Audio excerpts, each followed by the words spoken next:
আসসালামু আলাইকুম ভাই। কৃষকের দুঃখের খবর নিতে আইছেন, কৃষকের দুঃখের কথার কোনো শেষ নাই। আর কি ভিডিও করবেন আর কি দেখাইবেন? এই যে মানুষ যখন দাম বাড়ে বলতেছে খালি দাম বাড়ে বাড়ে, আমরা কম দামে জিনিস পাই না। আর এখন দাম কমছে, কথা কওয়ার কেউ নাই।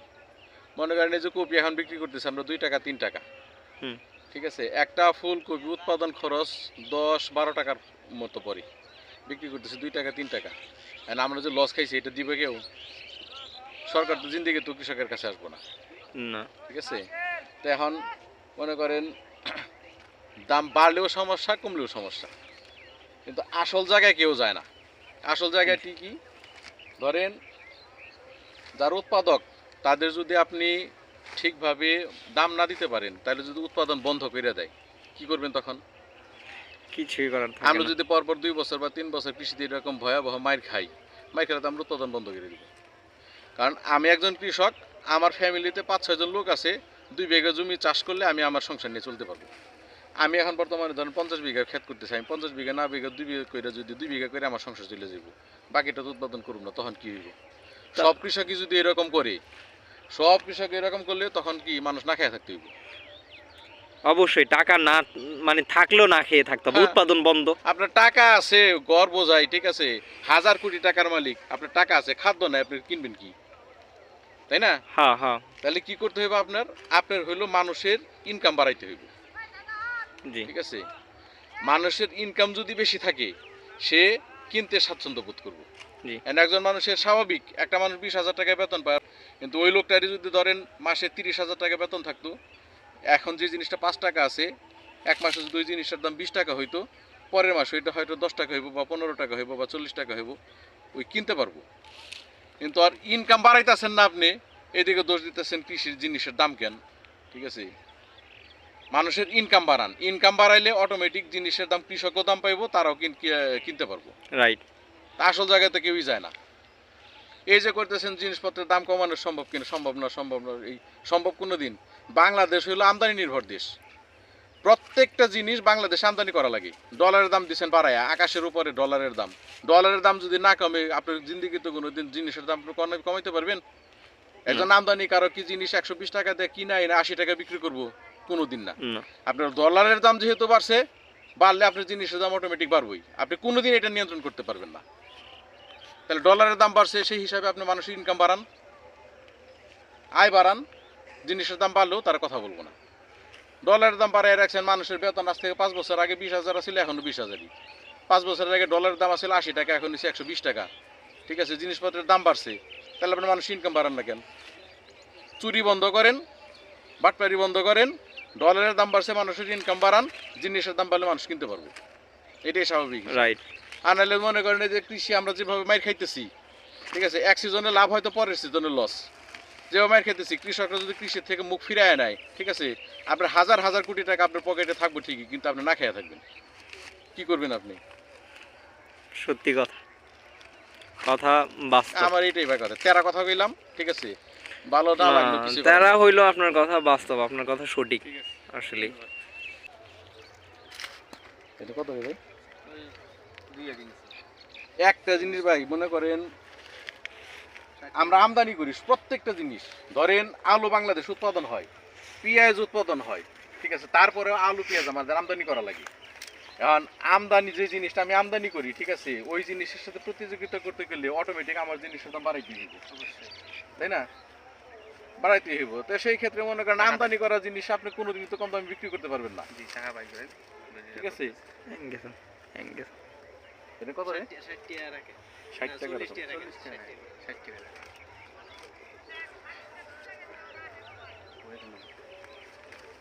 তাহলে মনে করেন ভাই আপনি এইটা হলো যারা নীতি নির্ধারক যারা আছে, এরা সবগুলো মনে করেন আসলে অযোগ্য লোক, সব অযোগ্য লোক। কৃষির উপরে কোনো ভূমিকাই রাখতেছে না, না কোনো আপনার। ভূমিকাই নাই। আপনার মানে কথা হইলো, মূল কথা হইলো, টপিকটা হইলো যে কৃষির উপরে কোনো ভূমিকাই রাখতেছে না আসলে, ভূমিকা রাখতেছে না, আর সব মানে টোটাল নীতি নির্ধারণের নীতি মানে নির্ধারণ ভুল। এই এরা যা আছে কৃষকের সব উপরে অযোগ্য। মূল অবকাঠামোটাই হচ্ছে একটা অযোগ্য, হ্যাঁ, মানে এখানে কোনো সব ফোকাসই অযোগ্য। দিতেছে না। মানে গরু ছাগল যা আছে সব দিয়ে এখানে ভরে রাখছে, ঠিক আছে। আমার বাপ মা, আমার চাচা মা, আমার মামা মনে করেন বড় পোস্টে আছে, ঠিক আছে, ওই চাচা মামার দোহাই দিয়া আর বাইক না আছে বাইশটা আছে অযোগ্য গরু গাদা গরু যা আছে ঠিক আছে এগুলোর এখানে ওর পরিচয়ে ঢুকাই রাখছে মানে কিন্তু কৃষক সত্যিকারের উন্নয়ন মেধাবী যে কৃষক উন্নয়নের জন্য বা কৃষক বাছার জন্য কোনো পরিকল্পনা নেই।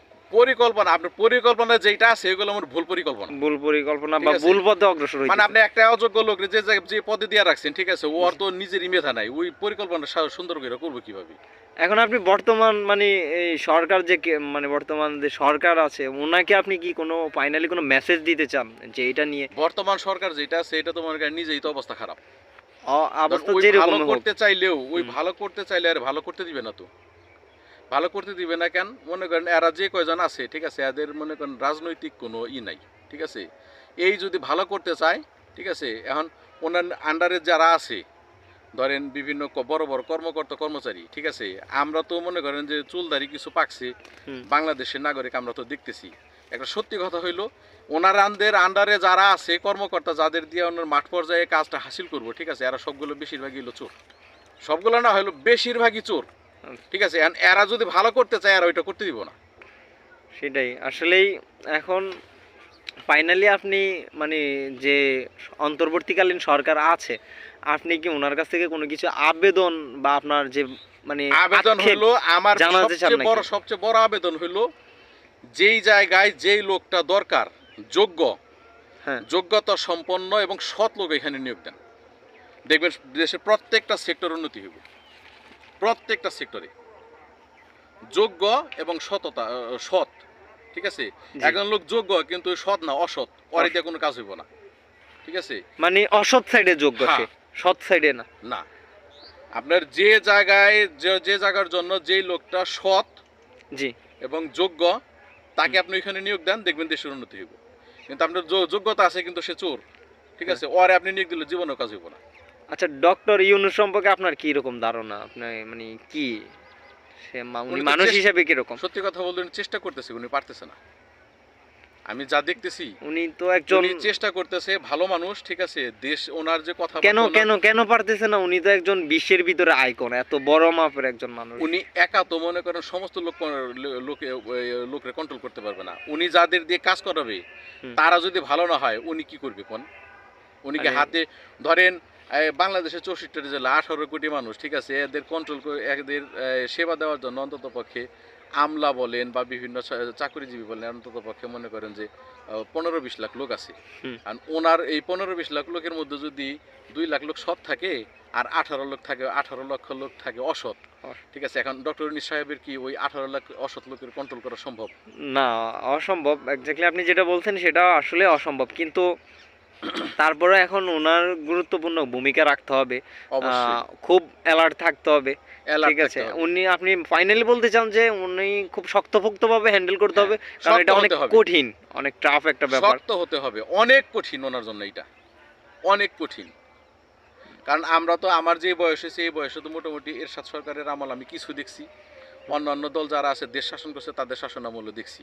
হুম। মোটামুটি এদের সম্পর্কে আমার আইডিয়া হয়ে গেছে ঠিক আছে। হুম। আমি মনে করেন যে এটা আদারওয়াইজ নিয়েন না বা খারাপ ইসে নিয়েন না ঠিক না আছে। না না এদের যে শাসন আমল বা এদের যে কর্মকাণ্ড ভালো এটা কিন্তু না হ্যাঁ ঠিক আছে। আমি ভালোভাবেই দেখছি 91 সাল থেকে শুরু করে এই পর্যন্ত যা দেখছি ঠিক আছে ভালোর চেয়ে এদের খারাপের দিকটাই বেশি। এখন এরা মনে করেন এই যেমন আমি উদাহরণ দিই রাজনৈতিক কথা বলে ফেলাইলাম। সাপোজ বিভিন্ন রাজনৈতিক দল বলতেছে যে ন্যূনতম সংস্কার দিয়া তুমি নির্বাচন দিয়ে দাও, কিন্তু তারা নিজেদের যে সংশোধন করবে এই কথা সে বলে না। সে এই কথা বলে না যে আমি আমার নিজেরও সংশোধন করব, আমি নিজেরও সংশোধন করব, রাষ্ট্রের অন্যান্য জিনিস ন্যূনতম সংস্কার করে নির্বাচন দিয়ে দেন, কিন্তু নিজের যে সংস্কার করবো এই কথা কয় না। ওই কথা আছে যে ন্যূনতম সংস্কার করে দেন বাদ বাকি সংস্কার আমি করুম ঠিক আছে। বাদ বাকি সংস্কার ওই করবো বিশ্বাস কীভাবে করি কীভাবে? আজকে ওদের মানে অপকর্মের জন্যই তো আজকে মনে করেন যে 24-এর আন্দোলন, 5ই আগস্টের আন্দোলন ওদের অপকর্মের জন্য না। Right. ওরা অপকর্ম না করলে তার 5 আগস্টের প্রয়োজন হইতো না। বাংলাদেশ পুনরায় স্বাধীন করা হ্যাঁ। বা এতগুলো প্রাণও যেত না। একটা স্বাধীন দেশ দ্বিতীয়বার স্বাধীন হওয়ার কথা উঠে উঠে কেন কেন উঠে? এটাই বলেন। প্রশ্ন আপনার। ওদের ব্যর্থতার দায়ে ওদের ব্যর্থতার জন্য আজকে এই অবস্থা। তো আল্লাহ হাফেজ ভাই। ঠিক আছে ভাই, দোয়া চাই। আসসালামু আলাইকুম। আচ্ছা, আল্লাহ হাফেজ। আল্লাহ হাফেজ।